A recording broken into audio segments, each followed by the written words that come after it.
أعوذ بالله من الشيطان الرجيم بسم الله الرحمن الرحيم وإذ واعدنا موسى 40 ليلة ثم اتخذتم العجل من بعده وأنتم ظالمون അസ്സലാമു അലൈക്കും വറഹ്മത്തുള്ളാഹി വബറകാതുഹു.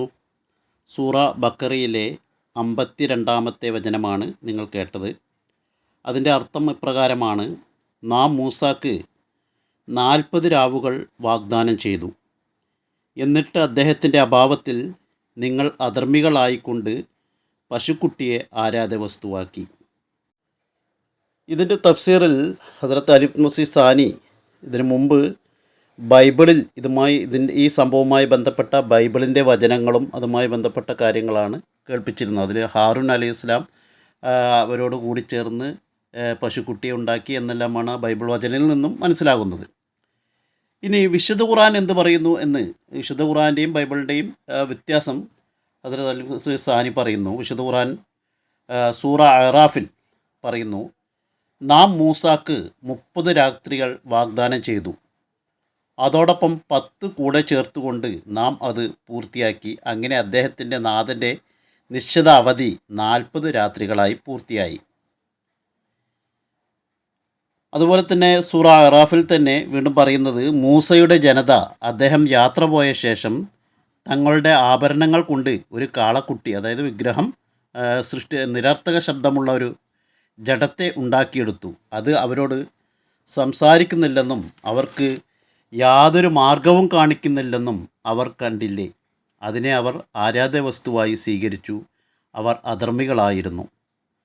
അതുപോലെ സൂറ ത്വാഹയിൽ പറയുന്നു: ഇതിനു മുമ്പ്, അതായത് മൂസ അലൈഹി ഇസ്ലാം തിരിച്ചു വരുന്നതിന് മുമ്പ് ഹാറൂൻ അവരോട് പറഞ്ഞിട്ടുണ്ടായിരുന്നു: എൻ്റെ ജനമേ, തീർച്ചയായും ഇതുകൊണ്ട്, അതായത് ഈ വിഗ്രഹം കൊണ്ട്, ഇതുകൊണ്ട് നിങ്ങൾ പരീക്ഷണത്തിന് വിധേയരായിരിക്കുകയാണ്.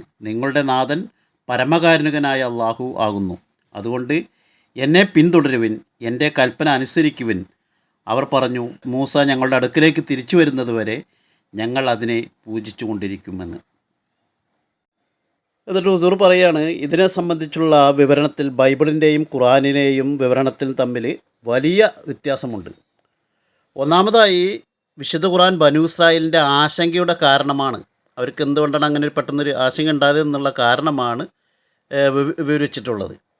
അതായത് മൂസ അലൈഹി ഇസ്ലാമയെ തൂർ പർവ്വതത്തിൽ 30 രാത്രികൾ തങ്ങണമെന്നും അങ്ങനെ ഒരു കൽപ്പന അള്ളാഹു കൊടുത്തിട്ടുണ്ടായിരുന്നു. ഇത് മൂസ അലൈഹി ഇസ്ലാം തൻ്റെ ജനതയോട് പറഞ്ഞിരിക്കാം. പിന്നീട് ദൈവം തൻ്റെ അനുഗ്രഹം പൂർത്തീകരിക്കാൻ വേണ്ടി ഈ വാഗ്ദാനം 40 രാത്രികളായി വർദ്ധിപ്പിച്ച്, അവിടെ ബ്രാക്കറ്റിൽ കൊടുത്ത് 40 എന്ന സംഖ്യ ആത്മീയ ലോകത്ത് പൂർണ്ണതയെ സൂചിപ്പിക്കുന്നുവെന്ന് കൂടി കൊടുത്തിട്ടുണ്ട്. അപ്പോൾ ഈ ഒരു വ്യത്യാസം, അതായത് ആദ്യം 30 പറയുന്നു, പിന്നെ 40 ആയപ്പോൾ ബനീ ഇസ്രായേലിൻ്റെ ആളുകളുടെ ഉള്ളിൽ ഒരു ഭയമുണ്ടായിരിക്കാം. പലരും വിചാരിച്ചിട്ടുണ്ടാകും അദ്ദേഹം മരിച്ചുപോയി. ചിലർ വിചാരിച്ച് കാണും ആ സഞ്ചരിക്കാനുള്ള ആ വഴിയുടെ ഇതെല്ലാം കണ്ട്, അദ്ദേഹത്തിന് ഈ ഉത്തരവാദിത്തത്തിൻ്റെ ഇതെല്ലാം കണ്ട് അദ്ദേഹം പേടിച്ച് പകുതി വഴിയിൽ ഇവരെ ഉപേക്ഷിച്ച്, ഇവരെ വഞ്ചിച്ച് കടന്നുപോയി എന്ന് ഇവർ കരുതിയിരിക്കാം. അപ്പോൾ അവർ മുമ്പ് തന്നെ ഒരു വിശ്വാസികളായിട്ടുണ്ടായിരുന്നല്ലോ. അപ്പോൾ അതുകൊണ്ട് തന്നെ ചുറ്റുമുള്ള വിഗ്രഹാരാധകരെ പോലെ ഒരു വിഗ്രഹം നിർമ്മിക്കുന്നതിന് അവർ ശ്രമിച്ചു എന്നാണ് ഹുസൂർ പറയുന്നത്. എന്നാൽ ഈ ബൈബിളിൻ്റെ വിവരത്തിൽ ഇങ്ങനെ ഇവർക്ക് ഇങ്ങനെ ഒരു ഭയമുണ്ടായതിൻ്റെ കാരണത്തെക്കുറിച്ച്, എന്തുകൊണ്ട് ഇവർക്ക് ഇങ്ങനെ പെട്ടെന്നൊരു ഭയം ഉണ്ടായി എന്നുള്ളതിൻ്റെ കാരണത്തെക്കുറിച്ച് ബൈബിളിൻ്റെ വിവരണത്തിൽ നമുക്ക് കാണാൻ സാധിക്കില്ല എന്ന് ഹുസൂർ പറയുന്നു. അതിനുള്ള ഒരു തെളിവും ബൈബിളിൽ നിന്ന് ലഭിക്കുന്നില്ല. അപ്പോൾ വിശുദ്ധ ഖുർആനാണ് അതിൻ്റെ കറക്റ്റായിട്ടുള്ള ഇത് വിശദീകരിച്ച് പറഞ്ഞിട്ടുള്ളത്. അവർക്ക് അങ്ങനെ ഒരു ഭയം ഉണ്ടാകാൻ കാരണം എന്തായിരുന്നു? അത് 30 രാത്രികൾ ആദ്യം പറഞ്ഞു, എന്നിട്ട് അതിനെ 40 അള്ളാഹു ഉയർത്തിയത് കൊണ്ട് തന്നെ പരിപൂർണതയ്ക്ക് അതിൻ്റെ അനുഗ്രഹം കൂടുതൽ ലഭിക്കുന്നതിന് വേണ്ടി 40 രാത്രികളായി ഉയർത്തിയപ്പോൾ ഇവർ പേടിച്ചുപോയി. കാരണം മൂസ അലൈഹി ഇസ്ലാം 30 രാത്രികളിൻ്റെ കാര്യം അവരോട് പറഞ്ഞിട്ടുണ്ടാകും. അപ്പോൾ 40 രാത്രി ആയപ്പോൾ അദ്ദേഹം വിട്ടുപോയെന്നോ അല്ലെങ്കിൽ അദ്ദേഹം മരിച്ചുപോയെന്നോ എന്ന് കരുതിയിട്ടുള്ള ഭയപ്പാടിലാണ്. അവർക്ക് ഇന്ന് ഒരു വിശ്വാസമുണ്ട്, എന്തെങ്കിലും ഒന്ന് ആരാധിക്കണം, അങ്ങനത്തെ ഒരു വിശ്വാസമുണ്ട്. അപ്പോൾ അത് മറ്റേ വിഗ്രഹാരാധകരെ പോലെ ഒരു വിഗ്രഹം നിർമ്മിക്കാൻ ശ്രമിച്ചു എന്നാണ് പറയുന്നത്. എന്നാൽ വിശുദ്ധ ഖുർആൻ മറ്റൊരു കാര്യം കൂടി പറയുന്നത്, ബനി ഇസ്രായേൽ വിഗ്രഹാരാധനയിൽ ഏർപ്പെട്ടു. പക്ഷേ ഹാറൂൻ അലൈഹിസ്സലാം ഈ ആരോപണത്തിൽ നിന്ന് പൂർണ്ണമായും നിരപരാധിയായിരുന്നു. അതായത് ഇതിൽ പറയുമ്പോൾ ബൈബിളിൻ്റെ അടിസ്ഥാനത്തിൽ അദ്ദേഹം ഇതായിരുന്നു എന്നാണ് പറയുന്നത്, അവരോടൊപ്പം സഹകരിച്ചു എന്നാണ് പറയുന്നത്. അദ്ദേഹം വിഗ്രഹാരാധനയിൽ നിന്നും തടയാൻ പരമാവധി ശ്രമിച്ചു. എന്നാൽ ബൈബിളിൽ ഹാറൂൻ അലൈഹി ഇസ്ലാമിനെ ഒരു പ്രവാചകനായിരുന്നിട്ടും വിഗ്രഹാരാധനയിൽ പങ്കാളിയാവുക മാത്രമല്ല, ഇസ്രായേലരുടെ ആവശ്യപ്രകാരം അദ്ദേഹം യാതൊരു മടിയും കൂടാതെ വിഗ്രഹം നിർമ്മിക്കാൻ സമ്മതിച്ചു എന്നും അത് നിർമ്മിച്ച ശേഷം മുഴുവൻ ജനതയെയും അതിനെ ആരാധിക്കാൻ ക്ഷണിച്ചുവെന്നും ചിത്രീകരിച്ചിരിക്കുന്നു. ലാഹോല വലാ ഖുവത്ത ബില്ലാഹിൽ അലിയിൽ അദീം എന്ന് ഉസൂർ പറയുന്നു.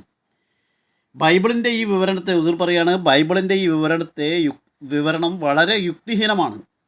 ഒരു ബുദ്ധിമാനും ബുദ്ധി കുറച്ച് ഇതുള്ള ആളാണെങ്കിൽ പോലും ഇതിനെ ഒരു നിമിഷം പോലും സ്വീകരിക്കാൻ സാധിക്കില്ല. ഒരു പ്രവാചകൻ, അള്ളാഹുവിനെ അറിയുന്ന ആൾ, അള്ളാഹുവിൻ്റെ വചനം ശ്രവിക്കാൻ ശീലിച്ച ആൾ വിഗ്രഹം നിർമ്മിച്ച് അതിനെ ദൈവമായി കണക്കാക്കി ആരാധിക്കുകയും മറ്റുള്ളവരെ അതിനെ ആരാധിക്കാൻ പ്രേരിപ്പിക്കുകയും ചെയ്യുമെന്നത് അംഗീകരിക്കാനാവില്ല. ഈ പാതിരിമാർക്കോ ഇവർ പറയണ ഈ പാതിരിമാർക്കോ അല്ലെങ്കിൽ യഹൂദികൾക്കോ ബൈബിളിൻ്റെ ഈ വിശ്വാസ്യത ഇല്ലാത്ത ഈ വിവരണത്തെ അന്ധമായി വിശ്വസിക്കാൻ ഇവർക്ക് മാത്രമേ കഴിയുള്ളൂ. അവർക്കല്ലാതെ ഈ യുക്തിഹീനമായ കാര്യം ആർക്കാണ് സ്വീകരിക്കാൻ കഴിയുക എന്ന് ഉസൂർ ചോദിക്കുന്നു. ഇൻഷാ അല്ലാഹ് ബാക്കി ഭാഗം അടുത്ത ദർസിൽ പറയുന്നതാണ്. വാഖിർ ദഅ്വാനാ അൽഹംദുലില്ലാഹി റബ്ബിൽ ആലമീൻ.